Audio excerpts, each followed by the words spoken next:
DC அப்படின்னு ஒரு படம். லோகேஷ் கனகராஜ் அதோட டீசர் வந்து பார்த்தாங்க நேற்று. இதெல்லாம் ஒரு படமா? இதெல்லாம் எடுக்கிறீங்களாடா? இதெல்லாம் ஒரு டீசர்னு போட்டுக்கிறீங்களான்னு கேட்குற அளவுக்கு வருதுங்க. செம்ம காண்டாகுது எனக்கு. ஏன்னா சும்மாவே ஒன்றுமே இல்லாததுலாம் ரத்தத்தை அப்படியே உடம்புல ஃபுல்லாக பூசிக்கிறானுங்க, கத்தி எடுத்துன்னு வரானுங்க, கஞ்சா போதை சரக்கு இதிலே தான் ஓட்டானுங்க போல இருக்குது. அந்த லோகேஷ் கனகராஜ் ஆல்ரெடி படம் எடுக்கும் போதே வந்து இதே மாதிரி தான் பண்ணிருப்பான். இப்போ வந்து நடிக்கும் போது கூட அதே தான் போலுது. இதெல்லாம் எவன் வந்து பார்த்து அப்ரிஷியேட் பண்ணுறாங்கன்னு தெரில, எவன் என்கரேஜ் பண்ணுறானே தெரில. இதெல்லாம் ஏன்னா அது பார்க்கும்போதே எரிச்சலாக வருது. அதெல்லாம் பார்க்கும்போது இதெல்லாம் ஒரு படமாடா தூன்ற மாதிரி துப்ப வேண்டியதாகுது. காரி துப்புற மாதிரி இது அந்த டீசர். பார்த்ததுக்கு அந்த பொண்ணு ஹீரோயின் யாருன்னே தெரில. அதுக்கு மேலே என்னத்தையும் கண்டதெல்லாம் எடுத்துன்னு நந்து வர மாதிரி ஒரு சீனு. இதெல்லாம் எவன்டா எடுக்குது டேய்? தமிழ்நாட்டில் இதெல்லாம் ஒரு படமாடா? இதெல்லாம் எவன்டா பார்க்குது ஃபஸ்ட்டு? எனக்குலாம் செம்ம கேண்டாக இருக்குதுங்க. ஒரு படம் அந்த காலத்துலலாம் எம்ஜிஆர் படம்லாம் பார்த்துருக்கீங்களா இல்லையாடா? எவ்வளோ அர்த்தமாக எவ்வளோ கருத்தாக இருக்கும் தெரியுமா? ஒன்றுமே இருக்காதுடா. சிம்பிளாக இருந்தாலும் அந்தளவுக்கு கண்ணில் ஒத்திக்கிற மாதிரி இருக்கும்டா படங்கள்லாம். இப்போல்லாம் என்னடா படம் எடுக்கிறீங்க? அதுவும் இந்த லோகேஷ் கனகராஜ் அவனை கூலியிலேயே மிஸ் அவரு கை ஊற்றிட்டேன். கூலியிலே நல்லாவே இல்லை அந்த படம். கேவலமாக அதை வச்சுருந்தான். ரஜினியை வச்சு இது வரைக்கும் யாருமே அந்த மாதிரி மொக்கையாக குத்ததே கிடையாது. எனக்குலாம் செம்ம காண்டாயிடுச்சு அந்த படம் பார்த்துட்டு. அதனால தான் வந்து எஃப்டிஎஃப்எஸ் போயிட்டு கைக்கே ஊற்றுந்து அந்த மாதிரி கூலியை சொதப்பி வச்சுருந்தான். இப்போ வந்து பார்த்தீங்கன்னா ஹீரோ வந்துட்டார். அப்படியே என்னவோ எல்லாம் பார்க்க ரெடியாக இருக்கிற மாதிரி நடி. நான் தப்புன்னு சொல்லலை, ஆனால் வந்து ஒரு நல்ல கதையாக நடி. ஏற்கனவே உன் பேர் வந்து காற்றுல பறந்துனுக்குது கூலி மூலிமா. இதில் வந்து இந்த மாதிரி ஒரு படத்தில் நடிச்சு இன்னும் வேறு நீ கேவலமாக போகணுமா அப்படின்னு வந்து நம்மளுக்கு தோணுது. இதுக்கு பேசாமல் நீ பேங்க் வேலையிலேயே மறுபடியும் போய் சேர்ந்துடலாமே, ஏன் படம் நடிக்கணும்?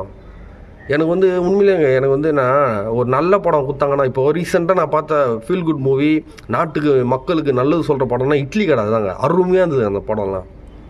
அதாவது எல்லாருக்குமே பிரயோஜனமாக இருக்குது, மனசுக்கும் திருப்தியாக இருந்தது. படம் பார்க்கும்போது எல்லாமே சூப்பராக இருந்ததுங்க. அந்த படத்தை பார்த்தா அந்த மாதிரி படத்தை பார்த்தா 4 பேர் திருந்துவானுங்க. இதுனா இது டீசரை பார்க்கும்போது எனக்கு எரிச்சலாக வருது, செம்ம காண்டாகுதுங்க. இதெல்லாம் எப்படி தான் எடுக்கிறானுங்க, எப்படி நடிக்கிறானுங்க? இல்லை சன் பிக்சர்ஸ் வேறு, அவனுக்கு கூலியில் பட்ட அடி பத்தாது போடுது அவனுக்கு. ஏன் இப்படி பண்ணுறானுங்க? சன் பிக்சர்ஸ் எவ்வளோ பெரிய கம்பெனி, இவன் தேவையா இந்த மாதிரி கதை எடுத்து இவனை போட்டு நடிக்கணுமா? அதுவும் எனக்கு பார்த்தாலே கேவலமாக இருந்தது. இதில் அனிருத் வேறு சப்போர்ட்டு. மறுபடியும் அனிருத்தை நம்பி மட்டுமே ஒரு படமும் வரப்போகுதுன்னு நினைக்கிறேன். ஏன்னா இதெல்லாம் சத்தியமாக ஓடாது. அனிருத் தான் ஏதோ பண்ணி வைப்பாப்போல மியூசிக்கை போட்டு. ஆனால் பாவம் அவரும் வந்து எவ்வளோ தான் கஷ்டப்படுவார். ஏன்னா இவனுக்கு வந்து இந்த மியூசிக்லாம் போடுறது அதிகம், இந்த கதைக்கு இந்த மாதிரி மியூசிக் போடுறதுலாம் அதிகம். ஸோ அனிருத் அவர்கள் இந்த மாதிரி படத்தை அவாய்ட் பண்ணுங்கள். லோகேஷ் கனகராஜை முடிஞ்ச அளவுக்கு அவாய்ட் பண்ணுங்கள். மாஸ்டர் மட்டும் தான் நல்லா இருந்தது. மாஸ்டரு, கைதி, அதுதான் இந்த மாதிரி படம் தான் நல்லா இருந்தது. மற்றபடி வந்து அவன் எடுக்கிறது எதுவுமே சரி கிடையாது. மோஸ்ட்லி அதே கான்செப்டில் மக்களை ஏமாத்துகிற மாதிரி தான் இருக்குது. ஸோ இதெல்லாம் வந்து தமிழ் ஆடியன்ஸ் பார்த்தாங்கன்னா அவங்க அவங்க அவங்க ஆல்ரெடி வந்து கொலை வெறியில் நிறைய பேர் இருக்கிறானுங்க, கோளாறுங்கள்லாம் நிறைய இருக்குதுங்க, தற்கூரிங்கள்லாம் நிறைய இருக்காங்க. ஸோ இவங்கெல்லாம் வந்து மேலும் மேலும் இதெல்லாம் பார்த்து ஜென்சின்னு சொல்லிட்டு கெட்டு போய் நாட்டை அழிக்கிற நிலைமைக்கு தள்ளப்படுவார்கள். ஸோ அதனால் இந்த மாதிரி படத்தெல்லாம் யாரும் என்கரேஜ் பண்ணாதீங்க. அதுதான் நான் வந்து இந்த வீடியோ மூலிமா சொல்லிக்கிறேன். ஸோ வந்து தமிழ் சினிமா வளரணுன்னா இந்த மாதிரி படம்லாம் வரவே கூடாது. இதெல்லாம் வந்து எவன் பார்ப்பான் சொல்லுங்கள்? யாருமே பார்க்க மாட்டானுங்க.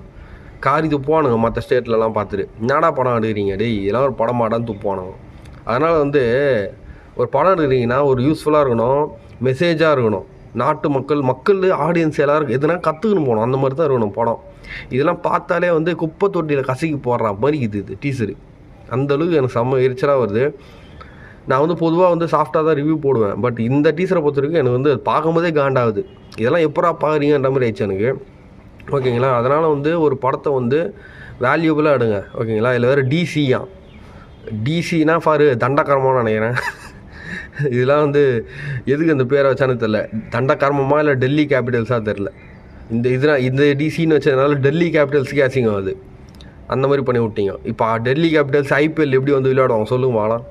ஒரே அவமானமாக போயிடும். லோகேஷ் கனகராஜால் டெல்லிக்கு அசிங்கம், ரிஷப் பண்ட்டுக்கு அசிங்கம், ஐபிஎலுக்கு அசிங்கன்ற மாதிரி ஆயிடுச்சு.